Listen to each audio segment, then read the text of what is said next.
this was a hate rally. This was not just a presidential rally. This was also not just a campaign rally.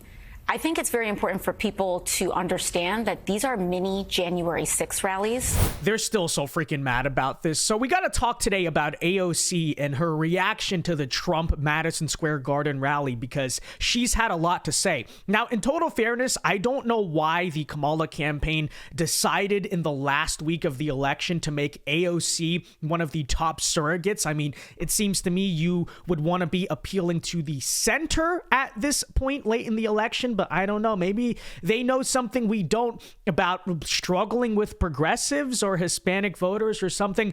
No idea, but I'll give you the story here today. So folks, if you're enjoying the content, please do us a big favor by hitting that subscribe button down below.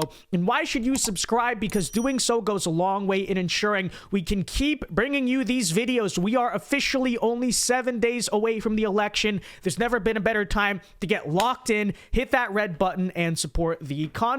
So with that said, let's start here from the top. Many of you have already seen this, but in case you missed it, during Trump's Madison Square Garden rally on Sunday, Tim Walz thought it would be smart politics to hop on a Twitch stream with AOC to play Madden, basically showing to all the young men out there, look, I'm just like you. I'm so relatable. I play video games and I'm a big football fan. Yeah, Coach Walz, I was totally a football coach or something. Except there's just one problem, which is, first of all, anyone who is an actual football fan on Sunday evening is not going to be playing Madden, much less watching a Twitch stream from AOC. They're going to be what? Watching football, right? NFL is on TV, and Tim Walz is showing how much of a genius this guy is. He knows so much about sports. Apparently doesn't even know that the NFL plays on Sunday. Very smart. But anyways, this whole thing happened. It was cringe. Nobody who was undecided or voting Trump in the younger generations, I guarantee,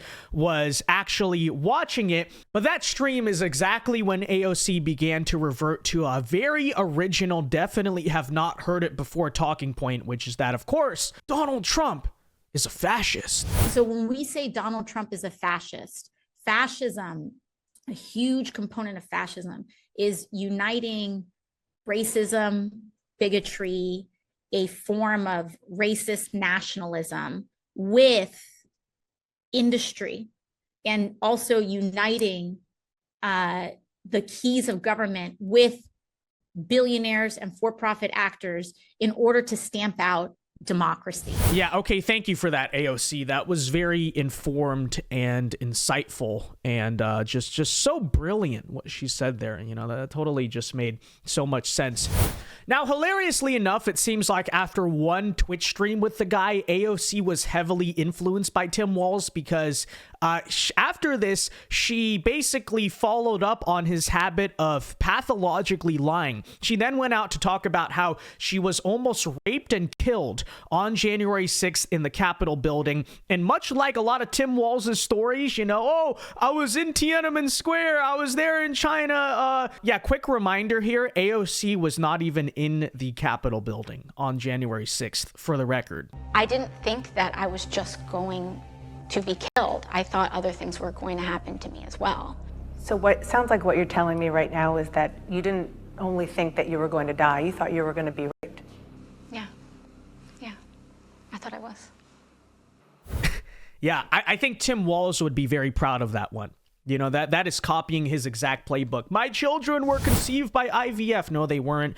I was in China during the Tiananmen Square protests. No, he was not.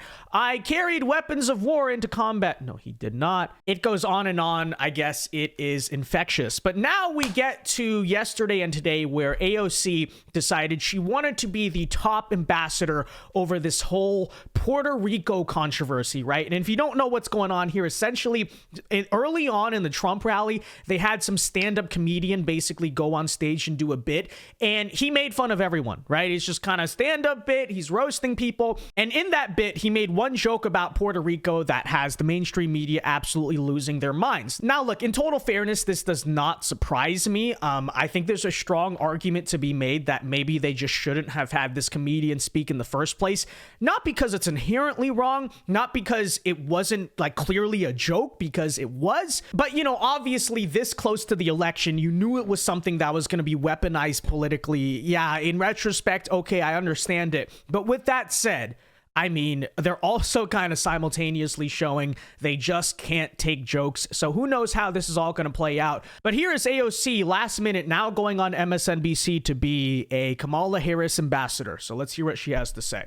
So, Congresswoman, last night, right here in New York City, your hometown, Donald Trump held a packed rally at Madison Square Garden, and a number of speakers used downright racist and offensive language, no more so than the so-called comedian who said that Puerto Rico was an island of garbage. Can you just give us... He was a comedian, by the way, so-called. Like, I don't know, look him up on IMDb or whatever. Like, your reaction to what you heard last night, just hours and hours of frankly, hate, and what, frankly, how it could electrify this electorate? Well, there's a couple of things. As you mentioned, this was a hate rally. This was not just a presidential rally. This was also not just a campaign rally. I think it's very important for people to understand that these are mini January 6th rallies. These are mini Stop the Steal rallies. These are rallies to prime an electorate into rejecting the results of an election if it doesn't go the way that they want. These are mini January 6th rallies. What does that even mean? Okay, like what? I don't know, but that's what AOC is doing. And apparently, like I said, the Kamala Harris campaign thinks this is the type of messaging they should be putting out on TV a week away from the election. Well, I don't know. Maybe to some degree it does make sense because the undecided voters have closed their minds. You know, it's kind of too late by now. Maybe they're just hoping that low propensity Democrats will rush to the polls when they hear that a mini January 6th happened or something. I don't know. But like, what is she even talking about? Does not make any sense. Because Donald Trump and that entire cadre of people up on that stage, Stephen Miller, etc., do not respect the law of the United States of America.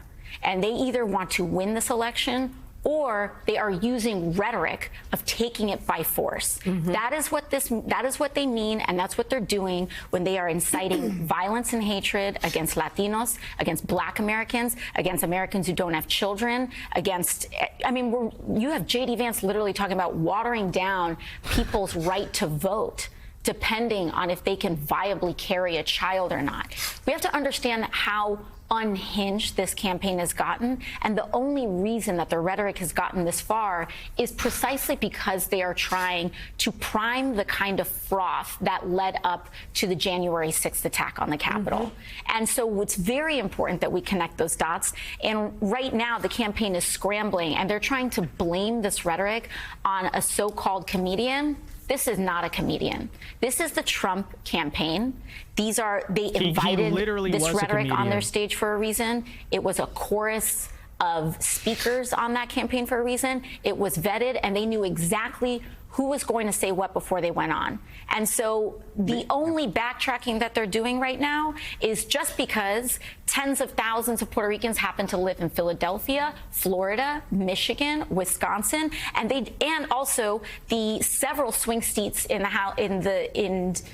the House of Representatives that run through the state of New York, and they're just realizing that they might have made a big error by saying out loud what they're thinking. Guys, these are the people who call you conspiracy theorists, okay? They think you're some type of tinfoil hat nut job because you believe that men cannot become women, men cannot become pregnant, like illegal immigration is bad and causing problems in America, crime is real. Okay, so apparently what happened in Madison Square Garden last night was a mini January 6th. They are trying to prime the electorate for violence by running a presidential campaign. And apparently the only reason that people support Trump, the only reason is because they're like frothing that's her words, right? The energy for violence for January 6th again. And by the way, the funniest part, the guy who was a comedian who spoke, he just was not a comedian. No, you look up his track record, his stand-up, that's all not real. Guys, these people have totally lost their minds, okay? Like, you will never find a more unhinged and delusional conspiracy theorist than a blue anon Democrat. And we call it blue anon because, like, that's exactly what it is. In fact, I would argue it's significantly more delusional than the so-called conspiracy theories that exist on the right. Because I mean, it speaks for itself, does it not? It really does speak for itself. But guys, ultimately, I guess when you are a desperate campaign, when nothing you are trying is working, just do everything at once. You know, like copy Kamala Harris. Just do the ultimate word salad about violence, fascism, democracy, fascism again, January 6th, and just like do this word shuffle, basically make like a Mad Lib. I think that's what AOC did there. And then just say, this is why Orange Man bad. I don't know. Not sure if that campaign messaging is really going to be all that effective, but I guess we'll find out next Tuesday. With that said, ladies and gentlemen, let me know your thoughts on all of this in the comment section down below. Be sure to leave a like on this video, subscribe if you are new, and until next time, God bless and peace.